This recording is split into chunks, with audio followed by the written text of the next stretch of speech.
ஓம் சாந்தி. VK. Surajbhai அவர்களின் தாரணை வகுப்பு ஜனவரி 30, 2026.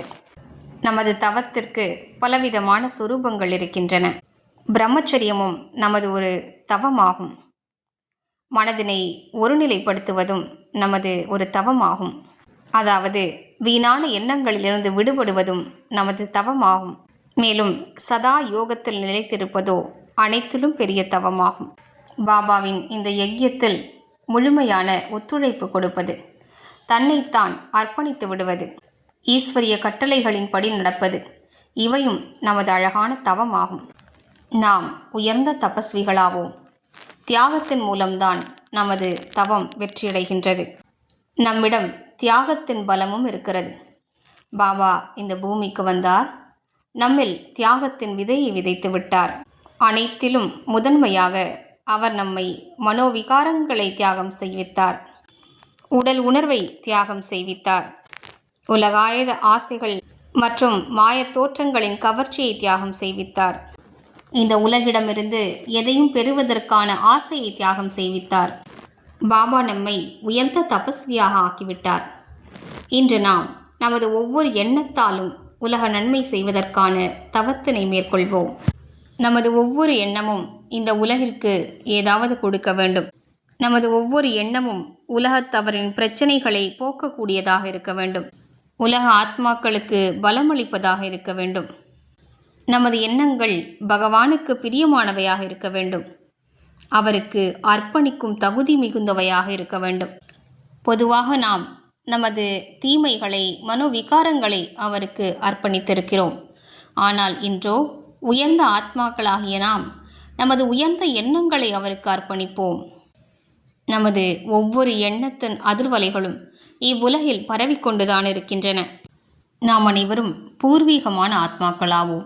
நமது எண்ணங்களின் தாக்கம் அனைத்து தர்மத்தை சார்ந்த ஆத்மாக்கள் மீதும் ஏற்படுகின்றன. நாம் தனியாக இல்லை என்பதை உணர்ந்து கொள்வோம். நாம் சாதாரணமானவர்கள் அல்ல. நாம் மிகுந்த பொறுப்பு வாய்ந்த ஆத்மாக்களாவோம். நமது கர்மங்களை இந்த உலகமே பின்பற்றுகிறது. ஜென்ம ஜென்மங்களுக்கு அவர்கள் இவற்றை தான் பின்பற்றப் போகிறார்கள். நமது வார்த்தைகள் கூட உலகத்தவருக்கு பலவற்றையும் கற்றுக் கொடுக்கக்கூடியவையாகும். அவர்களுக்கு நல்ல தூண்டுதல் கொடுக்கக்கூடியவையாகும். அவர்களை பிரச்சனைகளிலிருந்து விடுவிக்கக்கூடியவையாகும். எனவே நாம் பூர்வீகமான ஆத்மா என்ற சுயமரியாதையில் நிலைத்திருந்து பாபாவின் காரியத்தில் முழு ஒத்துழைப்பு கொடுப்போம். மேலும் நம் மனதினை முற்றிலும் வீணான எண்ணங்களிலிருந்து விடுவித்து கொண்டே செல்வோம். இந்த முழு மாதமும் நீங்கள் அனைவரும் ஆழமான அமைதியை அனுபவம் செய்திருப்பீர்கள். நமது இந்த ஆழமான அமைதி நமது மிகப்பெரிய சக்தியாகும்.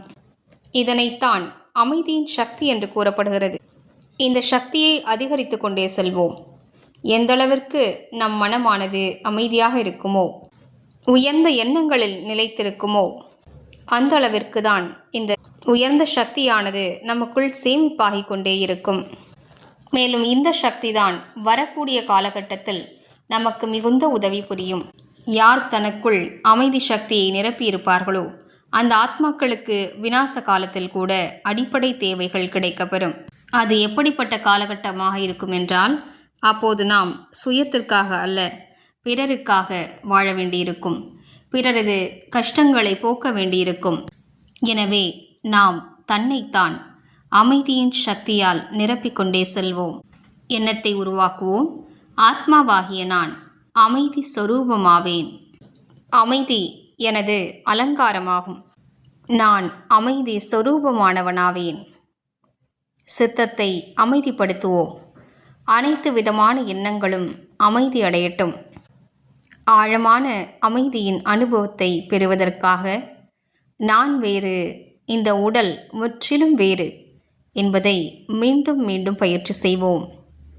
ஓம் சாந்தி.